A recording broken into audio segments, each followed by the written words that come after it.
Hi, fifth grade. If you're watching this, then you've already read Number the Stars by Lois Lowry. Today, we're going to do three things. We're going to go over what happened in the book, review some reading and writing skills, and finally answer some big questions together. Like many stories about World War II, Number the Stars is filled with a lot of sadness, but also other stories of hope, kindness, and friendship. In this story, we get to follow two friends who had very different experiences during World War II. Let's get started reviewing what happens in the book. This is a great practice for any chapter book that you read, just to make sure you understand everything that's going on. So I like to call these the story elements. When I'm like going over a book in my head or summarizing for somebody, maybe you want to share with someone in your house this awesome book you just read, you should always include the setting, the characters, the problem, how they try to solve it, and finally the solution or lesson. So in Number the Stars by Lois Lowry, our story takes place during World War II in Denmark. So for my setting, I'll just put World War II and Denmark. Denmark is a small country in Europe where the majority of the fighting in World War II happened. Our main characters, obviously in a book this size, we get lots of names. We really only want to write down or review our main ones because if we're listing every single character, it's going to take way too long. So we have Anne-Marie, who is 10 and Danish, or from Denmark. Her best friend, Ellen, who's also Danish and Jewish, which makes her experience during World War II a lot different than Anne-Marie's. Her little sister, Kirsty, their parents, and finally, Uncle Henrik. So we have our setting, our characters. The main problem in this story is that during World War II, there was a lot of prejudice and discrimination happening against Jewish people. As we know, Anne-Marie's best friend Ellen was Jewish, so the problem is trying to keep Ellen and her family safe, as well as the other Jewish people who were living in Denmark during this time. So for our problem, we'll say Ellen and her parents are trying to stay safe. And we know that they're Jewish. Next, what were their attempts to resolve? There was a really dramatic scene in this book where Ellen's parents went up to Anne-Marie's parents' house for their help because somebody had come to their synagogue where Jewish people worship and told them that the German people would be coming for them. So that night, Anne-Marie's family took in Ellen, and when German soldiers came to the house, they lied and said that she was Anne-Marie's sister. So that was one of their attempts to keep Ellen safe as her parents went hiding. So one of our attempts to resolve is that Anne-Marie's family lies and says Ellen is her sister. When the German soldiers came, Anne-Marie's parents knew that this was not a safe long-term solution for Ellen, so they finally decided to take a train to Uncle Henrik's house along the coast. And from there, we met several more Jewish characters who escaped on Uncle Henrik's boat and ultimately sailed to Sweden, where they were able to live freely since the Germans were not occupying or living in Sweden during World War II. So the final solution is that they go to Uncle Henrik's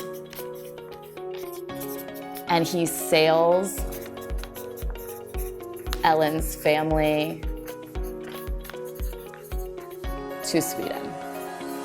So that took a long time as we're going over and writing it down, but an example of how, if you were gonna share this summary with a friend or family member, you could say, in Number the Stars, we meet Anne-Marie, Ellen, and their family, where it's World War II in Denmark. The problem is that Ellen and her parents are Jewish, and that was very dangerous during World War II.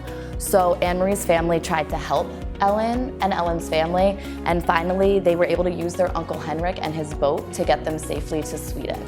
That's how we can take all of our main story elements into a quick summary to share with other people. All right, now that we've reviewed and we're all on the same page on what happened in the story, we're gonna go over some reading and writing skills that will help us be better readers for any book we read moving forward. The first, and this is really important, is just how to figure out vocabulary that might be new. I know that when you're getting a lot of words you understand, it can be tempting to just keep reading, but it's really important we stop and make sure we understand. One helpful thing is always Google, but you can also use something called context clues to help find the definition of words. So when I was going through this book, I noticed that right on the first page, there was a word called rucksack that you might not be familiar with. So the way it is used in the book, it says, Ellen hesitated, then nodded and shifted her own rucksack of books against her shoulders. So I'm gonna use, if I don't know what the word rucksack is, I'm gonna look at all the other words around it. It mentions her rucksack of books and that it's against her shoulders. Already I'm thinking it's going to be some type of book bag or backpack, and I even see that in the other paragraph, it says Anne-Marie adjusted the thick leather pack on her back so that her school books balanced evenly. So between using all of those other clues, I can deduce or assume that rucksack is a type of backpack or book bag. We know it holds books and it's worn on your shoulders. Something I used to do when I was growing up is we had to use them in a sentence to help us remember how the word is used and what its meaning is. But I thought something more fun is using it in a fortune. So imagine you're opening like a fortune cookie. How could we use the word rucksack? So I said, today you will find your favorite missing pen in your rucksack. That's the way you can use a fortune to remember a new vocabulary word. Another word that I found was on page 78, and that word was casket. The sentence it's used in says, the gleaming wooden casket rested on supports in the center of the living room and was surrounded by the fragile papery flowers that Anne-Marie and Ellen had picked that afternoon. Additionally, on the page before, we learned that they were having a funeral for her great aunt Bertie. So I'm thinking about that. It's a funeral, it's a wooden thing resting on supports in the center of the room with flowers around it. Using all of those other context clues, I can deduce that a casket is a coffin. That's the meaning of the word casket, and I was able to figure that out using the context clues or words around that in the book. A fortune for that is, don't worry, there's no casket in your near future. So that's a way we can use that in a fun fortune cookie type of way. Another thing that Lois Lowry, the author of Number the Stars, does a lot, which is one of my favorite writing techniques, is called personification. So personification is when you take human-like qualities and put them on something that's either inanimate, like a desk or a table, or an animal. So for example, you could say, the chair stood tall and straight like a soldier. Chairs aren't really standing, right? They're not alive, they're not people, but we're comparing them to something that is human, a soldier. Two places that Lois Lowry used it in the book, and there were more examples you can find on your own, were seagulls soared and cried out as if they were in mourning. Mourning means when you're sad, when something happened. So the seagulls weren't really crying out of sadness, but in our character's imagination, that's how she saw it, and that's personification because they're putting a human emotion on an animal. The seagulls were mourning. Another example on page 110, when Anne-Marie was running the basket to her uncle, she said, the trees and bushes closed around her. We know that the trees and bushes aren't moving, right? But in that situation, Anne-Marie was very worried and nervous about getting the basket to her uncle in time, so she was starting to feel claustrophobic. And so our author put human-like qualities like movement onto our trees and bushes. That strategy is called personification, and it can really make your writing and what you're reading a lot more exciting and interesting. One of the big ideas in this book that is stated explicitly or directly and implicitly through characters' actions is this idea from page 76. It is much easier to be brave if you don't know everything. Uncle Henrik said that. So I want to take a second to think about what that means and some examples from the story where we saw that. We know that in the beginning, for most of the story, Anne-Marie doesn't know the true story of her sister's death. So that was one way that her parents thought it would be easier for her to be brave if she didn't know. So one example is Liza's death. Another example in the book was the casket we know didn't really have a body. We knew that Anne-Marie did not really have a great Aunt Bertie, but her uncle, that's when her uncle said that it was easier for her to be brave if she didn't know. So Another example is what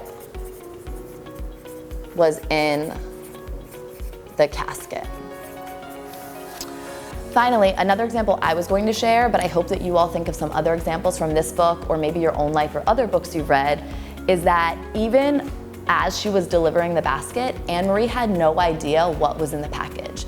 And that made it a lot easier for her when she got stopped by the German soldiers and they were asking her questions. It was easy for her to be brave because she didn't even know what she was hiding. So, the secret package was another thing that was a secret to characters in order to help them be brave. So, and we really saw that when Anne-Marie was being questioned and she started intentionally channeling her little sister, like how would Kirsty respond to this? Because Kirsty doesn't know what's going on at all, so it's easier for her to act innocent and not be suspected. We saw that in the very opening scene when they were stopped by the first German soldiers outside of their apartment building. So that was a big theme. It's easy to be brave if you don't know everything. Please take your own time to find other examples in the book where we saw that with our characters. Finally, the last activity I would love for you all to do on your own is to write 2 journal entries, one from Ellen's perspective and one from Anne-Marie's. We know that they had very different experiences during the German invasion of Denmark, so writing 2 different entries will help us really understand their experiences and point of view. So you can also include how both girls have lost part of their childhood. It's easy to forget that they're only 10 when this is happening, but they're having to do very adult-like things and have a lot more responsibility than you would think because of what's going on in the world. So after you write your journal entries, please take a picture and tag Andrew L. Hicks Jr. Foundation in Instagram or Facebook so that we can share your hard work with everybody else. Thank you.